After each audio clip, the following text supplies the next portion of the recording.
여러분 안녕하십니까? 오늘 첫 소식은 국민적인 공분을 사고 있는 LH 토지주택공사 직원들의 신도시 투기 의혹 속보입니다. 정부가 이례적으로 일요일인 내일 관계부처와 경찰청, 국세청 등이 참석하는 긴급 부동산 관계장관 회의를 열기로 했습니다. 이 자리에선 투기범에 대한 강력한 형사처리 방침과 함께 이들로부터 이익을 거둬들일 수 있는 방안도 집중 논의할 것으로 보입니다. 경남 진주에 있는 LH 본사에선 정부 합동조사단이 이틀째 강도 높은 현장 조사를 벌였습니다. 첫 소식 남상호 기자가 보도합니다. 어제부터 경남 진주에 있는 한국토지주택공사 LH의 본사를 현장 조사하고 있는 정부 합동조사단. 국무조정실과 국토교통부, 국세청 등의 인력으로 구성된 9명의 합동조사단은 일단 개발 정보에 접근이 가능했던 직원들을 찾기 위한 인사 자료와 내부 복무 규정 등을 확보해 분석하고 있습니다. 우선 LH 소속 직원 약 10,000명이 대상이지만 국토부 본부와 지방총 공무원 4,000명, 유관부서와 가족들의 부동산 거래 내역까지 확인할 예정이기 때문에 수만 명에 이를 수 있는 개인정보 제공 동의서 취합만 해도 만만치 않은 분량입니다. 그래서 국토부 부동산 거래 시스템에서 실제 거래 내역을 확인하고 당사자를 조사하는 다음 단계로는 아직 가지 못했습니다. 네, 의혹받고 계신 분들 대면 조사는 진행하셨습니까? 파장이 점점 커지자 정부는 수요일에 열기로 했던 부동산 시장 점검 관계장관 회의도 휴일인 내일로 앞당겼습니다. 이 자리에서는 LH 투기 의혹에 대한 재발 방지 대책이 논의될 예정입니다. 기획재정부와 국토부뿐 아니라 경찰청과 국세청, 금융감독원도 참석하는 자리이기 때문에 형사처리 방침이나 이익 환수 문제에 대한 논의도 이뤄질 것으로 보입니다. 1차 조사 결과가 나오는 건 빠르면 다음 주 목요일입니다. 경찰은 이 결과를 넘겨받아 본격적인 수사에 착수할 예정입니다. MBC 뉴스 남상호입니다. LH 직원들의 땅 투기 의혹에 이 지역 주민들은 실망과 분노를 감추지 못했습니다. 해당 지역은 10년 넘게 개발지구 지정과 백지화를 오가면서 도시 발전이 멈춰버렸는데요. 이번 의혹으로 또다시 개발이 미뤄지는 건 아닌지 불안감이 커지고 있습니다. 서유정 기자가 주민들을 만나봤습니다. 빽빽하게 들어선 철물점과 공장 뒤로 어울리지 않게 가지런히 심어진 어린 나무들이 보입니다. 경기 광명시흥이 3기 신도시로 정해지기 전 한국토지주택공사 LH 직원들이 사들인 땅입니다. 지저분하고 일반적으로 사서 이렇게 활용을 못해요. 보상 드리고 한 거죠. 뭐 하는 거죠.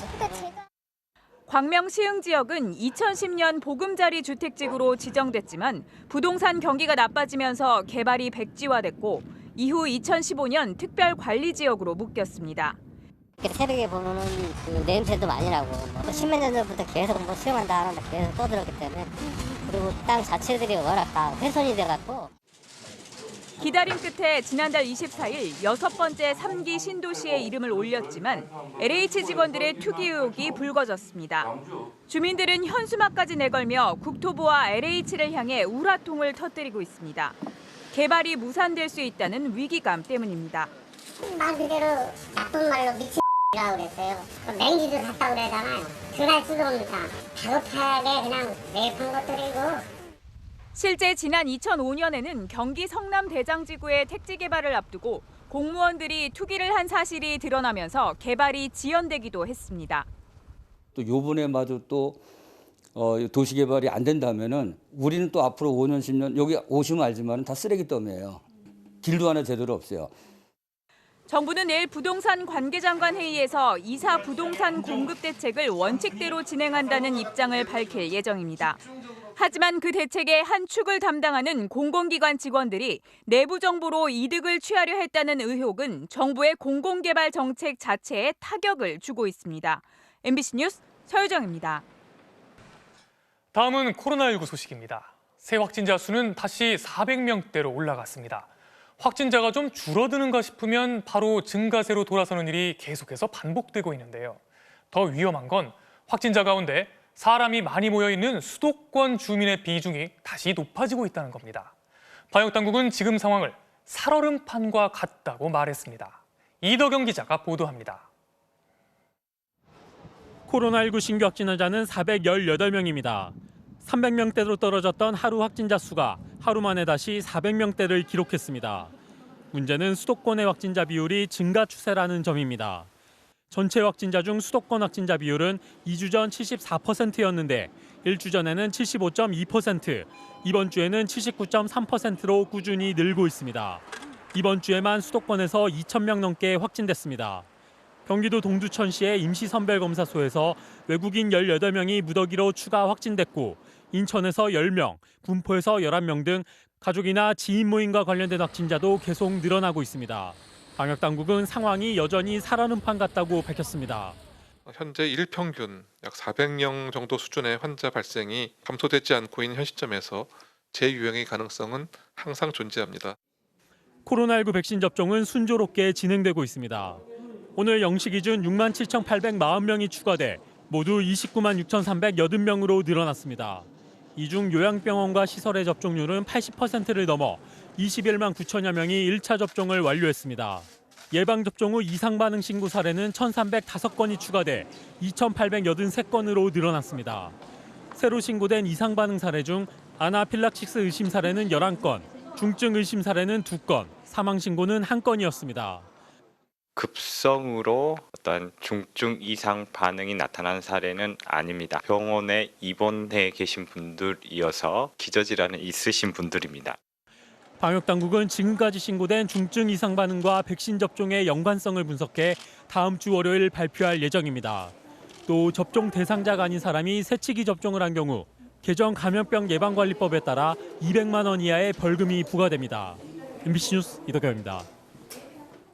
그런데 지금 제일 걱정스러운 건 날씨입니다. 날씨가 너무 좋아서 걱정인데요. 포근한 봄바람이 불면서 주말인 오늘 도심 곳곳이 나들이객들로 붐볐습니다. 봄바람 속에도 코로나 바이러스는 있다는 거 잊지 말아야겠습니다. 3월 첫 주말 풍경을 정혜인 기자가 취재했습니다. 최근 문을 연 여의도의 한 백화점. 점심시간이 되기도 전인데 지하 푸드코트는 빈자리가 없이 꽉 찼습니다. 답답하기도 하고 그냥 바람도 쐴 겸. 개장 일주일 만에 100만 명 넘게 방문한 것으로 추정됩니다. 백화점 측은 사람이 몰리자 이번 주부터 차량 2부제를 시행하고 인기 매장은 예약제로 운영하는 대책을 내놨지만 여전히 인파가 몰렸습니다. 층층마다 쇼핑하는 사람들로 빽빽하고 주차장은 빈자리를 찾기 힘들 정도입니다. 걱정은 되는데 이게 칸막이도 잘 설치돼 있고 안심하고 왔습니다. 사람들의 피로도가 좀 많이 높아져가지고 완화시키는 것도 조금 필요하고. 젊은이들이 즐겨 찾는 연남동 거리. 지하철역에서는 사람들이 쏟아져 나오고 음식점이 늘어선 골목은 인파로 붐볐습니다. 저녁이 가까워지면서 이곳 연남동에는 사람들이 점점 많아지고 있습니다. 보시다시피 지하철역에서 경의선 숲길로 이어지는 길가에는 사람들이 가득한 모습입니다.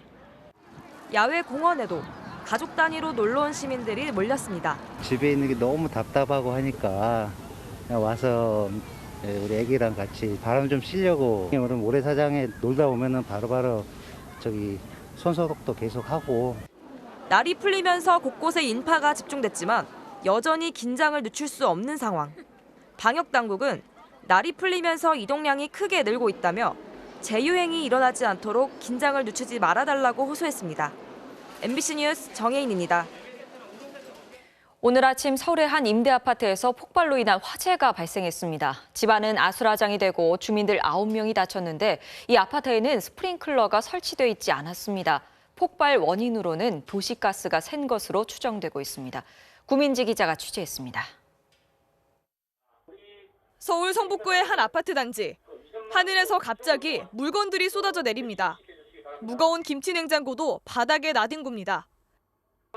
갑자기 그냥 꽝 소리가 무슨 이 천둥 크게 치는 것처럼 나가지고 거의 무슨 뭐 전쟁 난 줄 알았어요. 굉음과 함께 물건들이 떨어진 건 오늘 아침 7시 40분쯤. 큰 폭발이 일어나면서 이렇게 아파트 앞 도로까지 유리 파편이 날아왔습니다. 옆집 창문도 모조리 깨졌고 집안은 난장판이 됐습니다. 폭발이 일어난 집에 혼자 살던 70대 노인은 온몸에 2도 화상의 중상을 입었고 이웃 주민 8명도 다쳐 병원으로 이송됐습니다. 또 전기 공급이 끊어지면서 엘리베이터에 6명이 갇혔다 구조되기도 했습니다. 폭발 원인으로 지목된 건 새어나온 도시가스입니다. 가스가 집 내부에 들어차 있는 상태에서 불이 붙으면서 폭발이 일어났을 것으로 추정됩니다. 지난 26일 정기 점검을 했는데 업체 측은 당시 아무 문제가 없었다고 밝혔습니다. 네, 가스레인지 연결한 호스가 약간 손상된 것 같이 보이고요. 폭발 충격으로 아파트 벽에 균열이 발생해 주민 45명이 안전진단이 완료될 때까지 인근에 마련된 임시 거처에서 이재민 생활을 하게 됐습니다. 아파트는 15년 된 15층짜리 임대아파트로 지어질 당시 16층 이상만 스프링클러 설치가 의무화돼 스프링클러가 없었던 것으로 확인됐습니다. 경찰과 소방당국은 손상된 호스에 대한 정밀 분석을 의뢰하고 정확한 사고 원인을 조사할 계획입니다. MBC 뉴스 구민지입니다. 어제 저녁 정읍의 내장사에서 불이 나 오늘 아침까지도 진화 작업이 계속됐는데요. 2012년에도 불에 타 재건됐던 대웅전은 다시 검은 잿더미로 변했습니다. 평소 동료 승려들에게 불만이 쌓인 한 승려가 술에 취해 불을 지른 것으로 드러났습니다. 조계종 측은 최고 수위의 징계를 내릴 것이라고 밝혔습니다. 정태후 기자입니다. 모두 불타버린 천년 고찰의 본당, 대웅전의 모습은 처참했습니다. 검게 타버린 대들보와 기둥은 뒤틀린 채 모두 주저앉아 형체를 알아볼 수도 없었습니다.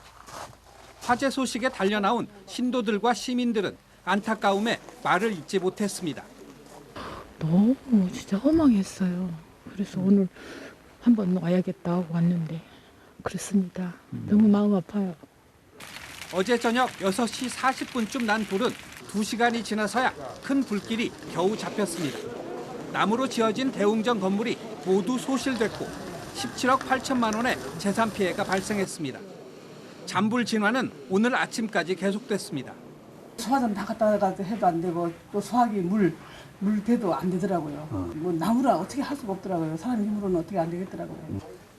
현장에서 방화 혐의로 체포된 53살 승려 A씨는 경찰 조사에서 동료 승려들에게 서운한 게 쌓여 불을 질렀다고 진술한 것으로 알려졌습니다.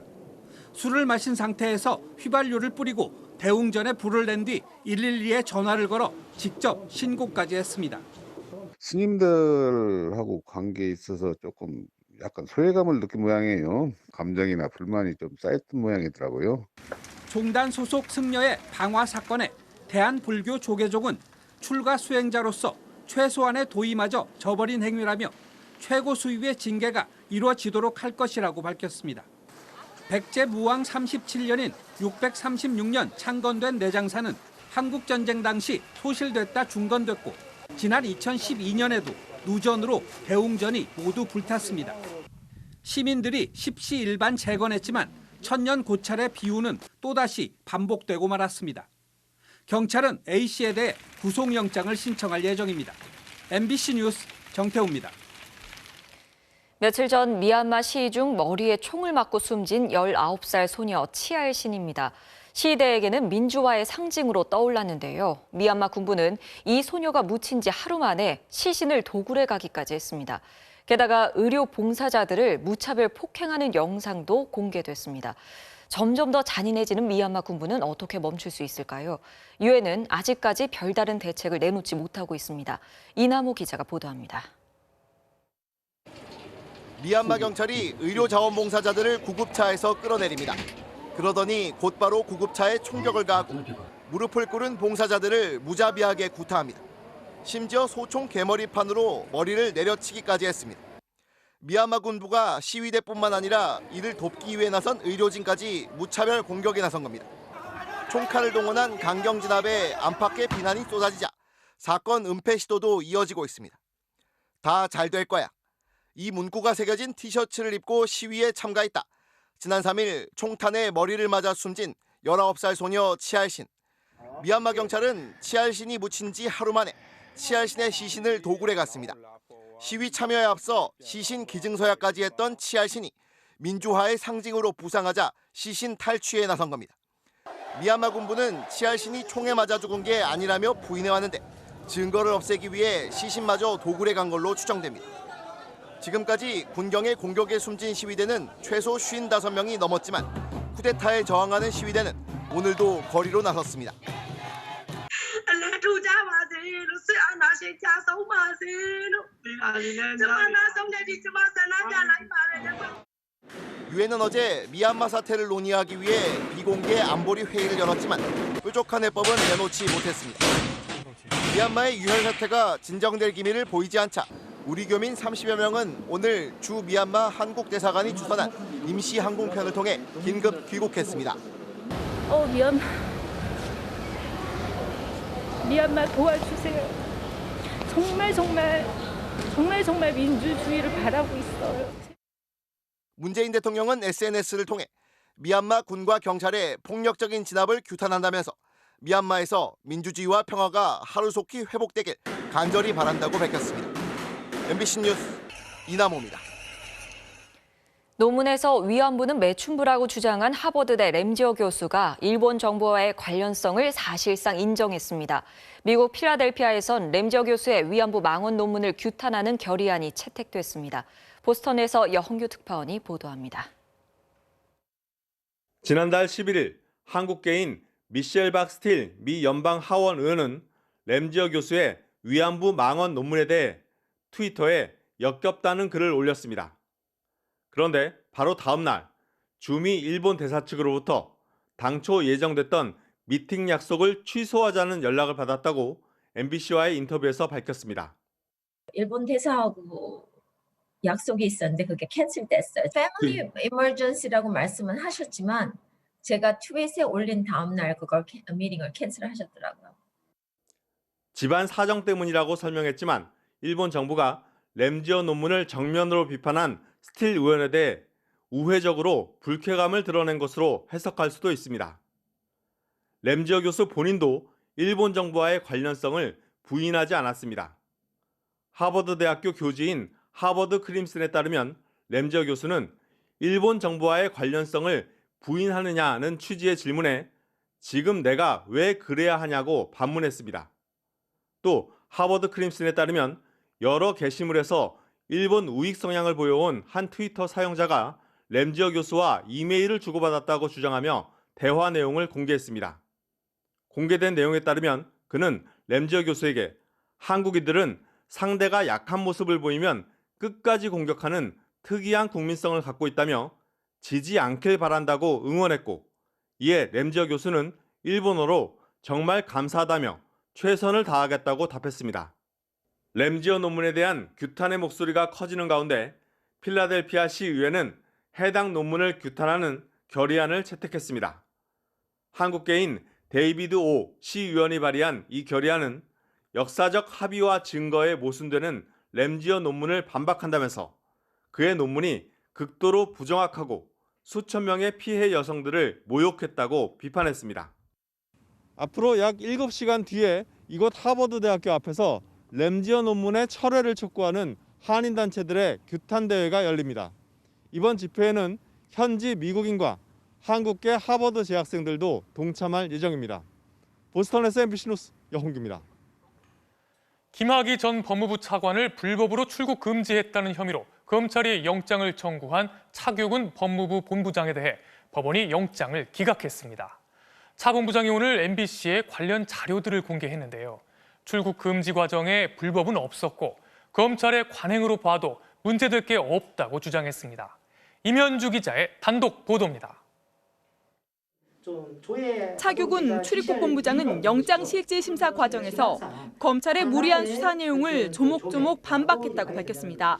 우선 김학의 전 차관의 개인정보를 170여 회 조회한 것 자체가 사실이 아니라는 겁니다. 그걸 갖다 실질적인 조회를 갖다가 한번 그룹핑을 해보면 27회 정도로 파악이 되고 있습니다. 또 김 전 차관 출국 시도 시 알람을 설정한 것은 적법한 업무 수행으로 성접대 의혹 혐의자인 김 전 차관을 놓쳤다면 직무유기에 해당한다는 점을 법원에 소명했다고 밝혔습니다. 당시에 정부지검의 불출석 이후에 소집 파악이 안 된다. 그래서 출국 가능성까지 우려되는 그런 상황이었습니다. 실질적으로 피의자 신분이었다고 판단이 되고요. 피의자 신분이 아니라 피내사자 신분인 김 전 차관을 내사번호로 기재된 서류로 출금 조치했다는 의혹에 대해서도 검찰의 다른 긴급 출금 요청 서류들과 비교했을 때 관행적으로 문제될 게 없다고 말했습니다. 통상적으로도 검찰이나 경찰은 이 번호에 따라서 어떤 긴급 출금에 있어서 피해자를 보는 것이 아니라 사건의 실체를 가지고. 차 본부장은 김학의 성접대 사건이 불거졌을 당시 수사팀이 제대로 수사를 했더라면 출금을 할 이유도 없었을 것이라고 법원에 호소했다고 강조했습니다. 진짜 그 직무유기로 그 사람들 문제 삼아요. 진짜 제대로 조사했으면 제가 이렇게 고생을 안 당하죠. 수원지방법원은 오늘 새벽 사안이 가볍지 않지만 증거인멸이나 도주의 우려가 없다고 구속의 필요성이 인정되지 않는다며 차 본부장에 대한 구속영장을 기각했습니다. 앞서 차 본부장은 검찰 수사가 국민의 법감정과 우리 사회의 건전한 상식에 맞는지 판단을 받아보고 싶다며 검찰 수사심의위원회 소집을 요청했는데 이제 관심은 수심위로 쏠리고 있습니다. MBC 뉴스 임현주입니다. 한 달 앞으로 다가온 부산시장 보궐선거에 여야 대진표가 확정됐습니다. 오늘 민주당 후보 경선에서 김영춘 후보가 1위에 오르면서 국민의힘 박형준 후보와 양강 대결을 펼치게 됐습니다. 신수아 기자가 취재했습니다. 개표 결과 김영춘 후보가 더불어민주당 부산시장 후보에 선출되었음을 선포합니다. 결과는 김영춘 후보의 압승이었습니다. 경선 결과 김영춘 전 의원은 67.74%의 압도적 득표율로 변성환, 박인영 두 후보를 밀어내며 1위를 확정했고 가덕도 신공항 특별법 통과를 강조하며 집권 여당 후보로서의 힘을 부각시켰습니다. 김영춘이 맹렬하게 추격하고 있습니다. 이제 곧 따라잡고 대역전성의 순간을 우리 당원과 시민들께 보여드리겠습니다. 발표가 나오자마자 국민의힘 측은 민주당이 애당초 후보를 내선 안 됐다고 맹비난하면서도 박형준 후보가 누가 부산 발전의 적임자인지 평가받자고 입장을 내며 한 달간의 치열한 양자 대결을 예고했습니다. 서울에선 민주당 박영선 후보가 동작구 상도동의 전통시장을, 그리고 국민의힘 오세훈 후보는 박 후보의 옛 지역구인 구로의 차량기지를 방문했습니다. 각각 민생 행보에 나선 건데 정작 공방은 SNS에서 벌어졌습니다. 먼저 포문을 연 쪽은 박 후보로 자신은 서울시장직에 몰두할 수 있는 반면 야권은 가치와 철학이 다른 단일화를 하면서 서울을 정쟁의 대상으로 삼아 이용한다고 주장했습니다. 당도 다르고 이념 성향도 차이가 나는 오세훈, 안철수 후보를 싸잡아 비난하며 차별화를 시도한 겁니다. 그러자 오세훈 후보는 단일화가 시대적 과업이라고 반박하면서 그렇다면 왜 민주당과 박 후보는 여권 단일화에 공을 들이냐며 역공을 폈습니다. 이 설전에서 국민의당 안철수 후보는 일단 빠진 채 실내 체육업계 운영진들과 만나 민심 청취에 주력했습니다. MBC 뉴스 신수아입니다. 영화 미나리가 국내 개봉 사흘 만에 관객 10만 명을 넘어섰습니다. 저희 기자가 이 영화를 본 관객들한테 소감을 물었는데요. 영화를 보면서 자신의 할머니를 떠올렸다는 사람이 많았다고 합니다. 전동혁 기자가 취재했습니다. 코로나19로 한산하던 영화관에 관객들의 발길이 하나둘 이어지고 있습니다. 미국 골든 글로브 등 해외에서 70여 개의 상을 휩쓴 영화 미나리에 대한 관심 때문입니다. 지난 3일 개봉한 미나리는 주중 사흘 동안 10만여 명이 관람했고 주말에도 30%가 넘는 예매율을 줄곧 유지하고 있습니다. 미국 시골 마을로 이민 간 한국인 가족의 이야기를 그린 미나리. 미국에서 만든 미국 영화지만 미나리라는 소재, 그리고 가족 간의 유대 같은 한국인들의 정서를 친근하게 담은 점에 관객들은 높은 점수를 줬습니다. 영화를 참 좋아하는데 거의 1년 만에 왔죠.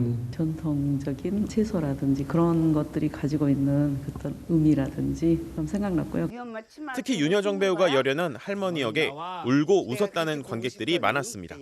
어렸을 때 할머니 말 잘 안 듣고 그랬었거든요. 할머니 속도 많이 썩였던 것 같은데 할머니 또 정작 이제 제 편을 많이 들어주시고 하시고. 오랜 기억 속 저마다의 할머니들이 영화를 보는 내내 불쑥불쑥 말을 걸어옵니다. 맞벌이 부모가 경제적 활동 때문에 할머니나 할아버지 손에서 이 자란 세대들이 있잖아요. 우리 할머니도 저랬지라고 생각할 만한 요소들을 정말 잘 담고 있는 작품이라고. 영화의 각본을 쓴 정의삭 감독 또한 나의 할머니에 대한 헌사라고 밝힌 미나리가 얼마나 많은 관객을 불러 모을지 입장가의 기대가 높아지고 있습니다. MBC 뉴스 전동혁입니다.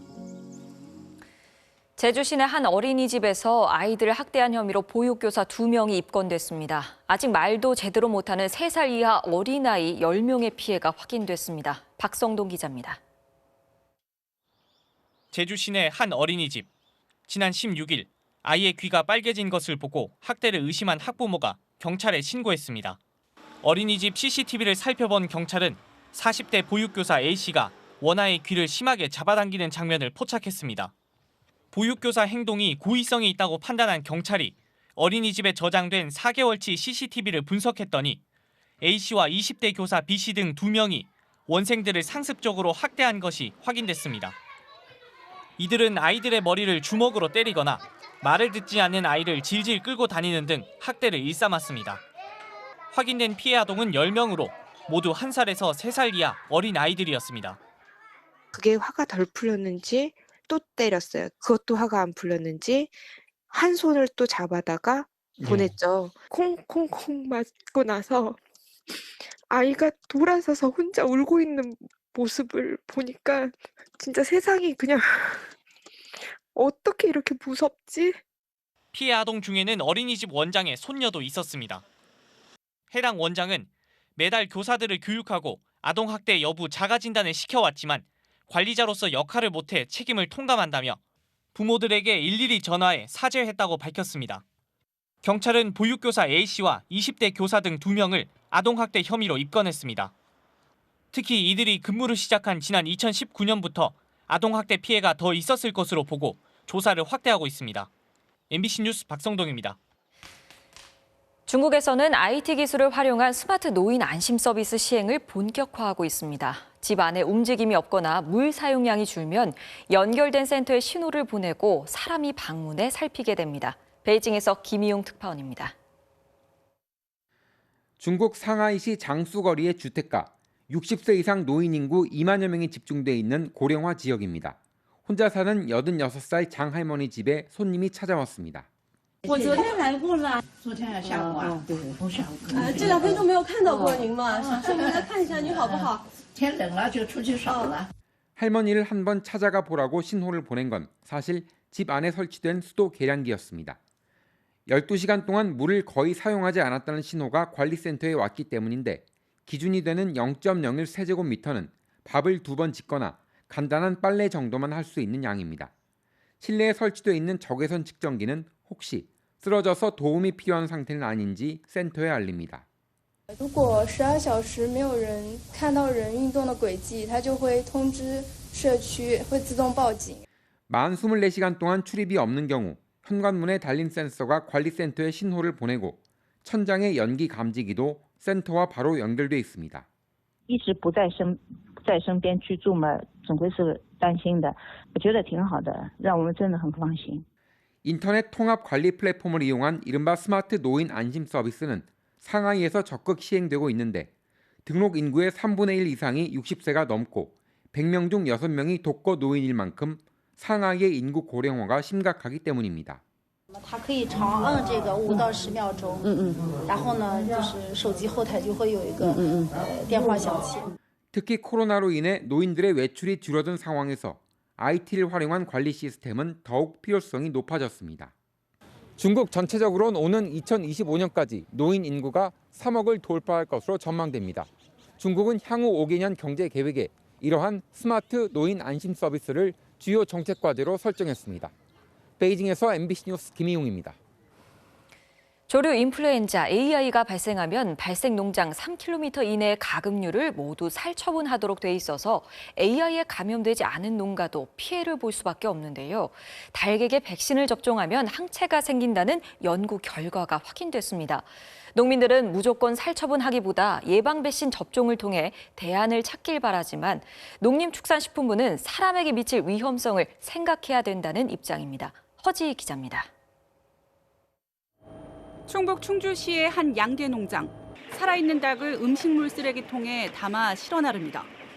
2km 떨어진 다른 농장에서 AI가 발생하면서 이 농장에서 키우던 닭도 땅에 묻힌 겁니다. 무려 3만 5천 마리. 일주일 뒤 출하가 예정됐던 닭이었습니다. 지난해 10월 AI가 처음 발생한 이후 전국에서 지금까지 가금류 2,800만 마리가 예방을 이유로 살처분됐습니다. 역대 두 번째 규모입니다.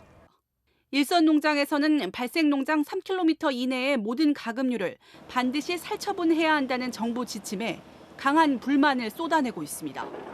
환경을 오염시키고 농가에 부담을 주는 살처분 대신 백신 접종이라는 대안이 있다는 겁니다. 10km 안에 있는 농가들은 뭐 긴급 백신을 놓든가 이런 식으로 하면 이 산업이 이렇게 뭐 살처분 정책을 안 해도 그 피해가 크지 않지요. 실제로 농림축산검역본부는 농장에서 키우는 닭에게 예방 백신을 접종하면 매우 높은 수준의 항체가 생긴다는 결과를 이미 확인했습니다. 이제 농장에서 키우는 닭과 똑같은 닭을 그래서 가지고 실험을 했다라는 데 의미가 있다라는 것이고요. 하지만 농림축산식품부는 바이러스가 사람에게 전파되는 사례가 드물게나마 확인되고 있다면서 여전히 백신 사용에 부정적입니다. 이 백신을 하게 되면 여러 가지 변이가 나올 수 있습니다. 그래서 이게 사람에게 어떤 영향을 줄 수 있는지에 대해서 위험이 상당히 있다. 이에 대해 농민들은 백신을 맞으면 바이러스 배출도 100분의 1로 줄어든다면서 백신 사용에 대한 세부 지침을 마련하고 전향적으로 검토해야 한다고 맞서고 있습니다. 지난 2010년 이후 살처분과 보상에 든 비용은 9천억 원. 올해는 1조 원이 훌쩍 넘을 것으로 보입니다. MBC 뉴스 허지입니다.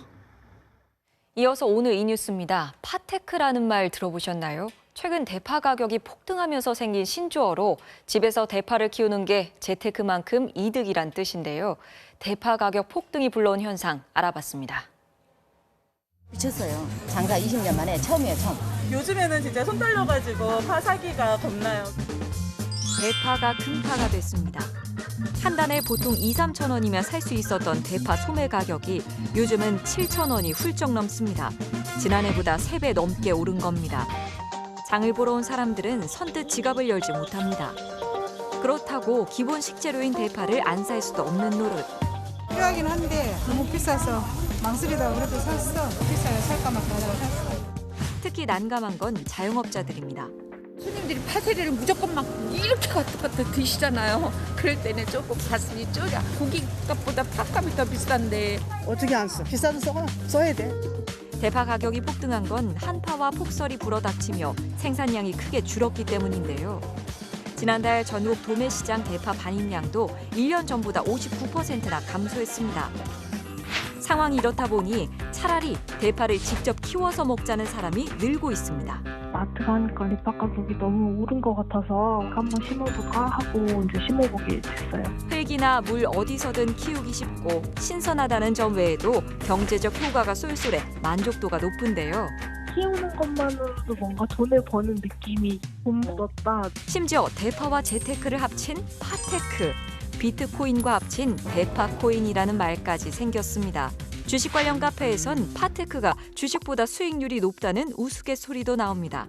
3,800원에 대파를 매수해도 되느냐는 질문에 냉이나 달래로 분산 투자해라, 현금 보유했다가 더 하락하면 매수해라 라고 답하는 글은 마치 실제 주식 투자 상담을 방불케 하는데요. 대파 가격 폭등이 불러온 우픈 현실. 정부는 대파 등 주요 농산물의 가격 안정을 위해 주력하겠다는 방침을 밝혔습니다. 오늘 이 뉴스였습니다.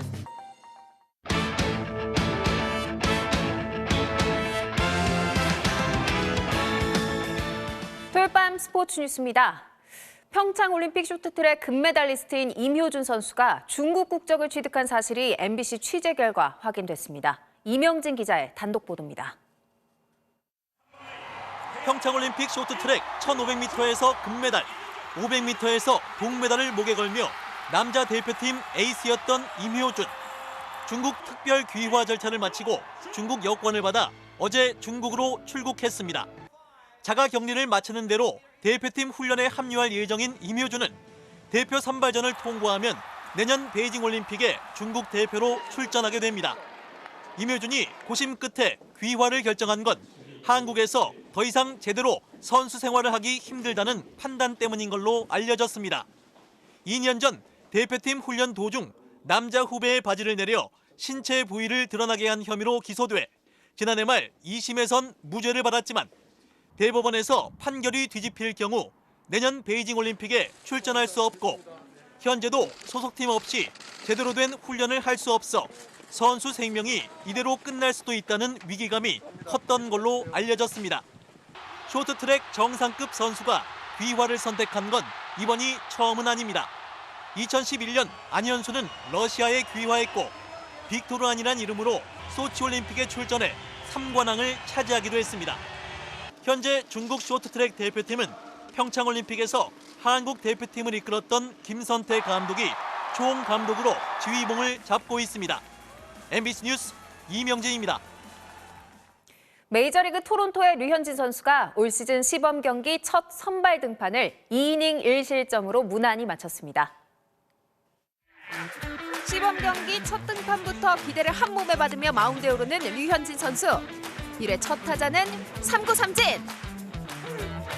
나머지 두 타자도 포수 파울 플라이 그리고 3루 땅볼로 가볍게 처리합니다. 공 9개로 세 타자를 돌려 세우는군요. 그런데 2회는 조금 아쉬웠습니다. 1사 주자 없는 상황에서 홈런으로 1점을 내줬고요. 제구가 살짝 흔들리면서 볼넷까지 한 개 허용했습니다. 그래도 더 이상의 실점 없이 목표했던 2이닝을 무난히 마쳤는데요. 류현진은 모든 구종을 다 던져봤다며 만족감을 나타냈습니다. 너무 지금 잘 준비되고 있는 것 같아요. 오늘 30개 던졌는데 뒤에 홈런 맞은 거 1개 빼고는 했었던 것 같아요. 계속해서 개수 올리면서 하면은 충분히 잘 진행되지 않을까 싶습니다. K리그에선 홍명보 감독의 울산이 개막 2연승을 달렸습니다. 2000년생 신인 김민준이 깜짝 결승골을 터뜨렸습니다. 손장훈 기자입니다. 망주의 6탄 방어에 고전한 울산. 답답한 분위기를 바꾼 건 21살 신인 김민준의 한 방이었습니다.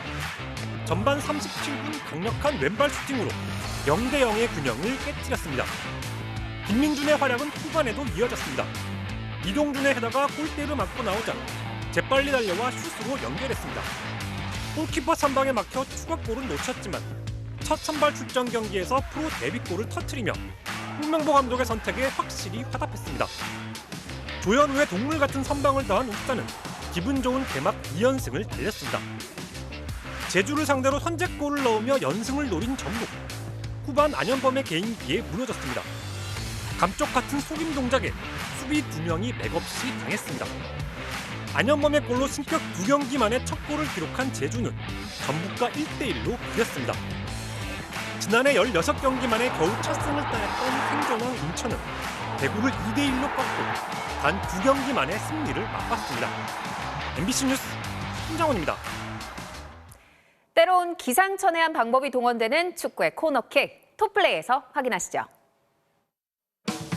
체코 컵 대회에서 7대1로 크게 뒤진 카를로 비발이 코너킥을 앞두고 선수들이 둥그렇게 둘러섭니다. 작전 회의를 하나 싶더니 다 같이 빙빙 돌기 시작하는데요. 공이 올라오는 순간 동시에 흩어집니다. 그리고 장신 수비수 투마가 헤더골을 터뜨립니다. 빙글빙글 돌다가 누가 언제 어디로 뛰어나올지 모르게 하는 작전인데요. 조금 어지러울 것 같지만 제대로 성공했네요. 이번엔 J리그로 갑니다. 수비수가 땅볼로 백패스를 하는데요. 세레소 오사카 수문장인 김진현 선수 너무 여유를 부렸네요. 발 뒤꿈치로 공을 옆으로 빼려다가 재빨리 달려온 상대 공격수에게 그만 골을 헌납하고 맙니다. 골문 앞에서 발재가는 금물인데요. 김진현 선수 조금 무안할 것 같네요. 지금까지 톱플레이였습니다. 흥국생명이 26득점을 올린 김연경 선수의 활약을 앞세워서 1위 자리를 다시 가져왔는데요. 마지막 2경기를 앞두고 GS칼텍스와 정규리그 우승 경쟁이 더 흥미로워졌네요. 토요일 밤 스포츠 뉴스였습니다.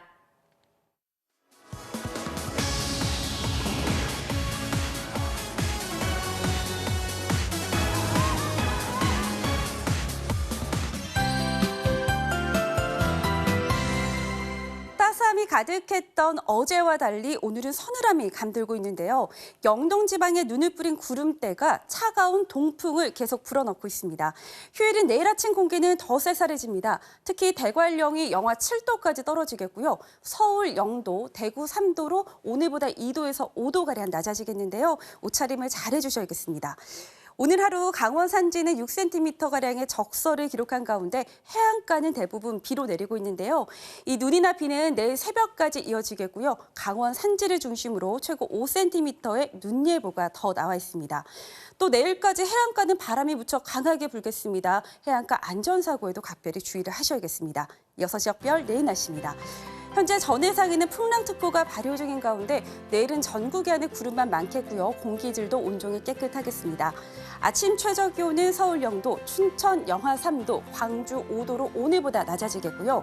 낮 최고 기온은 서울과 대구 11도로 오늘과 비슷하거나 조금 높겠습니다. 다음 주는 대체로 맑은 날들이 많은 가운데 주 후반 남부지방에는 또 비 예보가 들어있습니다. 날씨였습니다. 우리는 과거의 경험으로 미얀마 상황을 보며 결국 민주주의가 승리할 것이라고 믿습니다. 시신까지 도굴당한 19살 소녀. 치알신이 입고 있던 티셔츠에 문구를 담아 응원을 보내겠습니다. 다 잘 되길 바랍니다. 오늘 뉴스데스크 마칩니다. 내일 뵙겠습니다.